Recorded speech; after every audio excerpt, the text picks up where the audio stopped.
It took this woman 10 years to escape her violent husband, but not before he broke her ribs with an iron bar.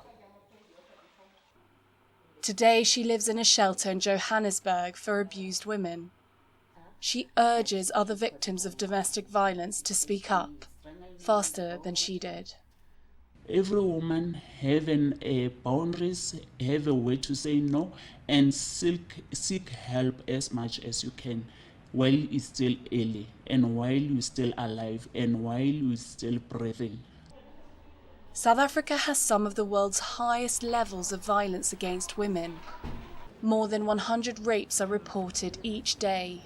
On average, a woman is murdered every 3 hours, according to official figures. And these rates went up during the COVID-19 lockdowns. Many women were trapped at home with their abusers. These women are just not statistics. President Cyril Ramaphosa compared the violence to a second pandemic in a nationally televised address. As a man, as a husband, and as a father to daughters, I am appalled at what is no less than a war that is being waged against the women and the children of our country. South Africa has only 100 shelters like this to protect women. Some receive very little public funding. Often, the victim takes the blame when they speak out, says Sima Dyai, who runs the Nisa shelter for women in Johannesburg. They would often say, but you stayed in 20 years, you didn't say anything, you didn't do anything, so why change it now?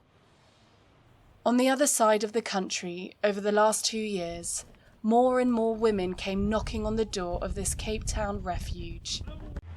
Before I moved from the house, he drove to the beach and told me that, look, this is where I'm going to end your life, here.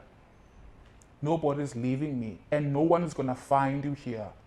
So that's why I chose this spot. For me to lay a charge for him, I don't see a reason, because 2 weeks' time or a month time, he's out. Joy Lang, manager of the St. Anne's home in Cape Town, says police are often unhelpful. Women still complain about the treatment and the non-responsiveness of the South African police. And I think that also links to patriarchy that is still very deep-rooted in our country, and that needs to be looked at seriously. In September, the Parliament passed 3 bills to tighten laws on gender-based violence. Activists say it doesn't address the root causes. South African men often grow up without fathers. Abusers often are the survivors of childhood abuse themselves.